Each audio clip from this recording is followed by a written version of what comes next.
Mitaka kuma mpokuman manja. Allahu akbar. Tijaniya kuma manja. Ah. Tijaniya kuma compliqué. Allahu akbar. Mamena mi fo tijaniya kan. Naam. Ntena daluta tijaniya la. Ah.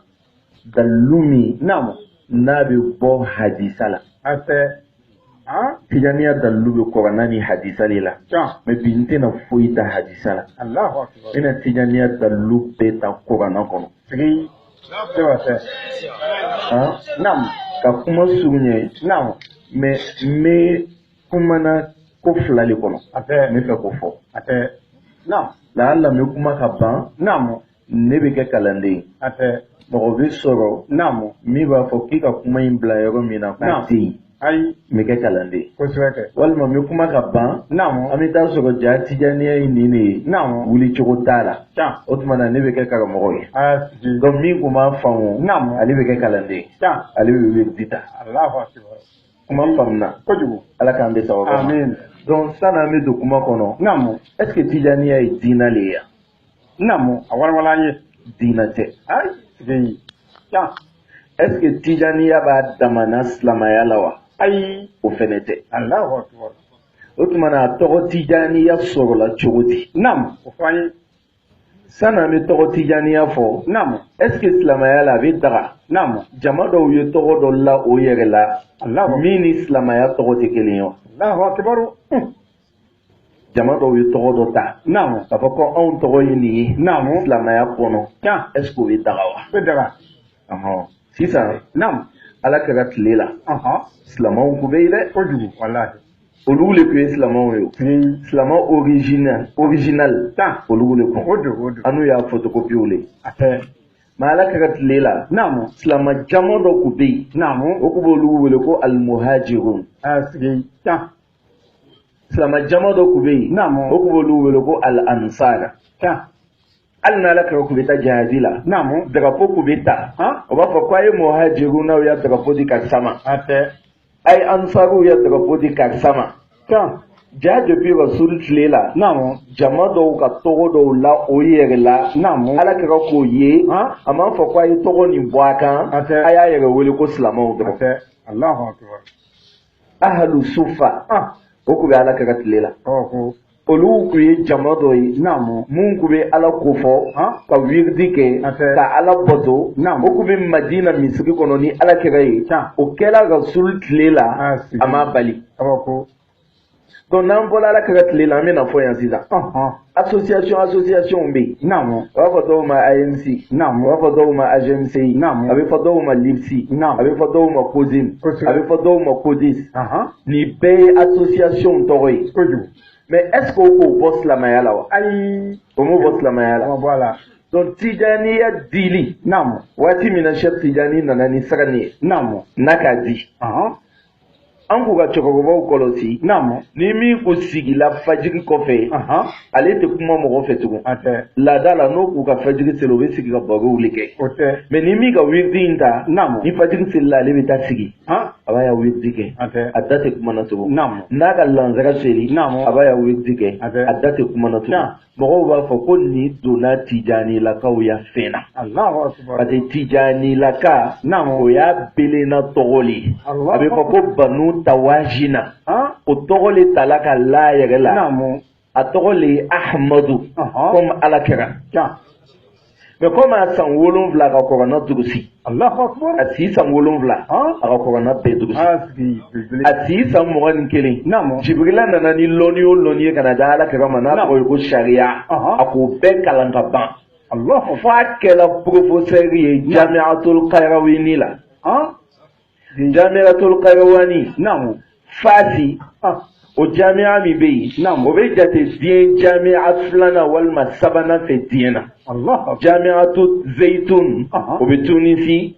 Mais Cheikh Tijani kun ye professeur ye jamiya dɔ nin na. Allahu akbar. O kɔrɔ ye sariya lɔnni. Naam. A ko k'o compteur bloqué. Sigi.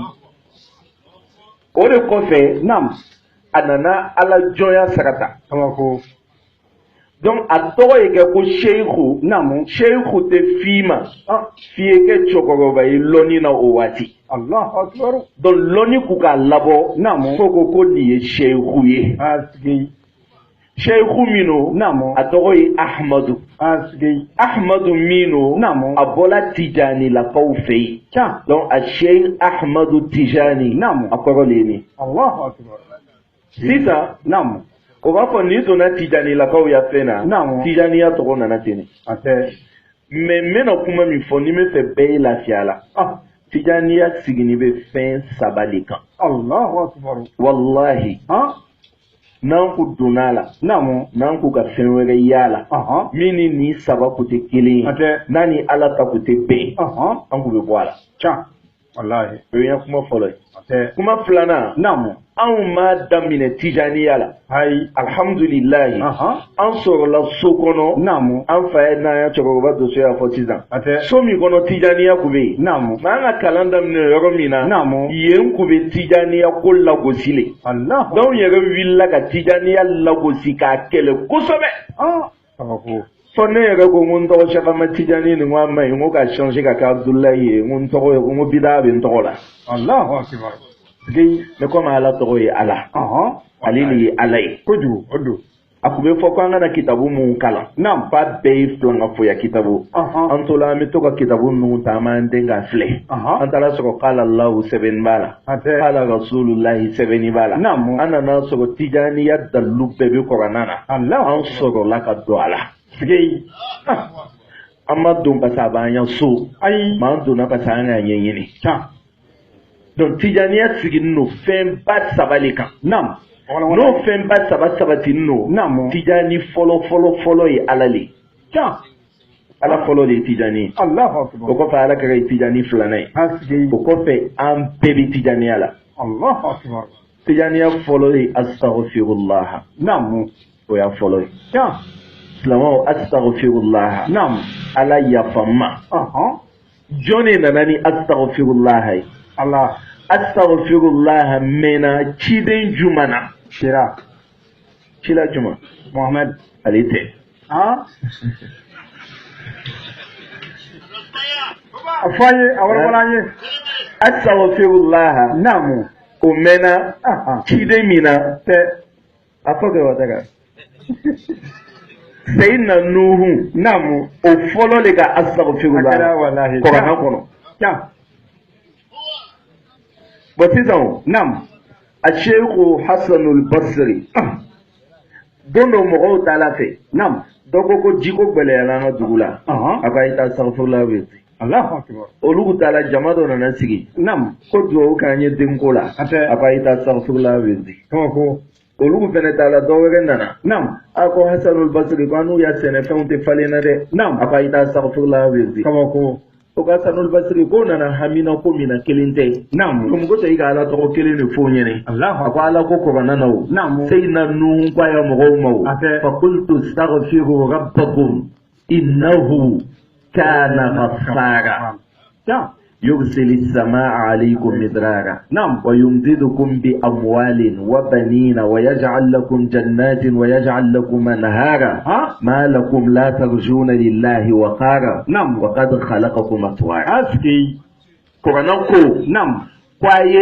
astaghfirullah wirdi Qur'ana le côté kuma famna meta jona pour que yalla ñini soro o be femu kele la tijaniya la fati ben olu ko son pour que se ko ñafo donc Qur'ana le ko kan ya astaghfirullah wirdi est ce que Cheikh Tijani nana ni fem kula le Qur'ana ma min fo o tey parce que Cheikh Tijani nana soro astaghfirullah bi Qur'ana na wudu ako astaghfirullah lita kwanya ke aflana salatu ala nabi asgi o tijaniya bazi flana ko sirake ala ma fa on yusalli kare ala ko telma salli kai bada biha nafsuhu ala ka damna ya galima ako inna allaha wa malaikatahu yusalluna ala nabi ako alla na ya alaya amakari salatu ko muhammadu na ya muhammadu ya muhammadu makari salli ko ayerema kama ko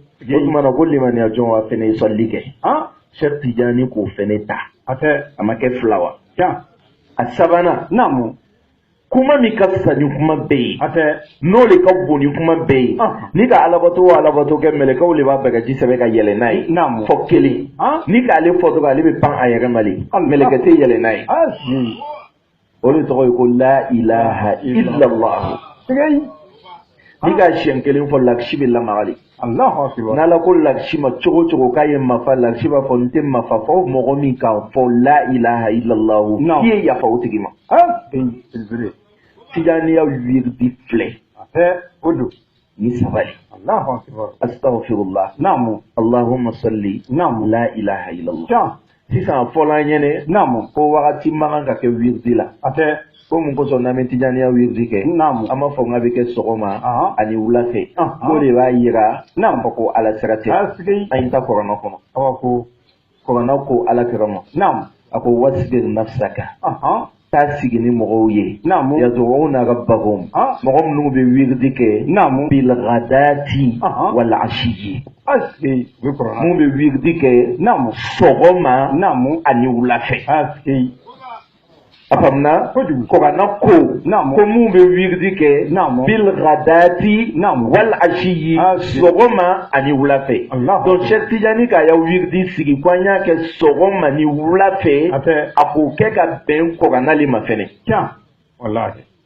an faamuna an ye taa tugun ko wirdi ko jate man kan ka k'a la ko n'an ma ɲɛ k'an bɛ wirdi kɛ ko wirdi kɔni ka kan ka kɛ mais jate man kan ka kɛ wirdi la ko donc n'a fɔra ko tijaniya la ko an kan ka safurula kɛ 100 ka Allahumma salli kɛ 100 ka la ilaha illallah kɛ 100 ko b'a yira k'a fɔ o tɛ alakira ya sira ye ko ka taa alakira ya taa sira la jate tɛ wirdi la o fɛnɛ tɛ tiɲɛ ye ayi dala o la kɔgana ko sawawun alayk أستغفرت لهم أم لم تستغفر لهم لن يغفر الله لهم أبيتا يرد ربك لو استغفرت لهم 70 مرة لن يغفر الله لهم أقالتنا يا فنافقو مدي محمد ألنك يا فنين نافقو يشين بي ولوفلا dala filɛ a bɛ nana ni jate wirdi la k'a fɔ ko jate bɛ a la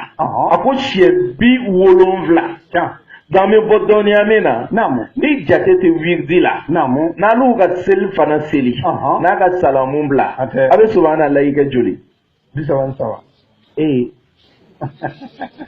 a man kan ka sɔn k'a k'o ye dɛ a bɛ alhamdulillah i kɛ joli 33 Allahu akbar kɛ joli 33 a b'a dafa ni mun ye la ilaha illallah a b'o kɛ joli kelen ko di b'a la o a faamuna mun ko sa a bɛ nin kɛ 33 a bɛ nin kɛ 33 a bɛ tila ka nin kɛ 33 a bɛ tila ka nin kɛ kelen ele m'a faamu mun n'a bɛ kɛ ten dɛ n bɛna f'i ɲɛna e yɛrɛ b'o kɛla don o don i t'a kɔrɔ dɔn yɛrɛ ayi a bɛ kɛ ten kun jumɛn na walillahi al-asmaul husna fad'uhu biha tɔgɔ sanumaw a bɛ ala le bolo asmaul husna jate min bɔla 99 le subhanallah i bɛ kɛ 33 a ma ɲɛ i donna luj la a bɛ f'o ma ko luj i donna dugawu jaabi da fɛ n'i tilal'o la i bɛna alhamdulillah i kɛ 33 kɛla joli 66 i donna ilahiya da fɛ c'est-à-dire i kan ka kuma ni ala le ye Allahu le bɛ bɛn 66 ma n'i tilala sisan i bɛ taga don Allahu akbar 33 a kɛla 99 a bɛ fɔ k'i donna babu sifati f'i ye ala ma belema ko k'ala y'i jaabi 99 dafara i kan ka taga ismul azam fɔ mais i t'ale lɔn o dun tilanin no 2 le samaita bihi nafsak أو أنزلته في كتابك أو استعثرت به في علم الغيب عندك على تقعد بلايك يرويلالا إذا مغدو كلالا والما بيقولوا لا دمفن سيتالون من لا إله إلا الله محمد رسول الله كيلينكي كابلو بلاسيلا كانيا بيكونو دونو دافا كيمي كاسوكو كانتيجي جان إيه على بيكوتوكي الله أكبر est-ce que a ka faamu a faamuna ele bɛ nin de kɛ don o don jate b'o la ele ko an'u kana jate k'an ta la i bagala an ma dɛ wallahi donc jate b'a la Naamu. ni ne kosɔn Tige. n bɛna jate fɛn wɛrɛ f'i ɲɛna A fɔ an ye. i y'a lɔn ko wiridi tɛ se ka kɛ ni jate t'a la Ayi. jate fɛn wɛrɛ ye mun ye Naamu. i bɛ seliji min ta don o don Ɔhɔ. n b'a dɔn i t'o fɛnɛ dɔn Ayi. jate min b'o la Ah. aljinɛ lakile ye mun ye Naamu. la ilaha illallah muhammadun rasulullah o de ye aljinɛ lakile ye Tiɲɛ. la ilaha illallah bɛ bɛn hakufu 12 ma Ah. muhammadu rasulullah bɛ bɛn hakufu 12 ma Tige. a fila fara ni ɲɔgɔn kan a bɛ bɛn hakufu 24 ma O don. o de bɛ bɛn 24 heures ma Ah. tile kɔnɔ Tige. bon ele bɛ seliji ta Aha. i b'i tɛgɛ ko siɲɛ joli Naamu. Siɲɛ 3. i b'i da ko joli Siɲɛ 3. a kɛra joli 6. i b'i nun sɔn joli Siɲɛ 3. a kɛra joli 9. i ɲɛda 3. a kɛra joli 12. a y'a kɔn tɛgɛ 12. 12 i b'i kini bolo ko joli 3. a kɛra joli i numan bolo joli 3. a kɛra joli Ɔhɔn. sisan i kun Naamu. i b'a ta ɲɛfɛ ka taa Naamu. 19 Naamu. i b'a ta kɔfɛ ka na Naamu. a kɛra joli 20. i kini yan tulo Naamu. 1. i numan yan tulo 1. i kini sen Naamu. 23 Aha. i numan sen Naamu. la ilaha illallah ma dafa A banna. Allahu akbar. est ce que i ka faamu wa Pewu. ele fɛnɛ bɛ nin kɛ lon bɛɛ Naamu. mais i m'a ɲɛɲini don min bɛ nin na Allahu akbar. i ma nin ɲɛɲini o Ayi. donc n'i ka segin ta ka ban Naamu. aljinɛ bonda segi bɛɛ bɛ dayɛlɛ parce que i donna a lakile la Allahu akbar. Asiri. kɔgɔ jate ka ɲi dɛ Pewu. c'est Wallahi. tellement tununa jate kɔnɔ fo ala yɛrɛ ka tubabuw bila o ka jate valeur f'an ɲɛnɛ Wallahi. n'i ka 08 kɛ Naamu. ka 99 kɛ Ah. n'i ka 55 56 kɛ Naamu. a tɛ compter ne fɛ a tɛ sɔnni ne fɛ Ayi. parce que chiffre kelen ka jɛ Aha. a tɛ ten Kojugu. mɔgɔ miliyari joli bɛ dugukolo kan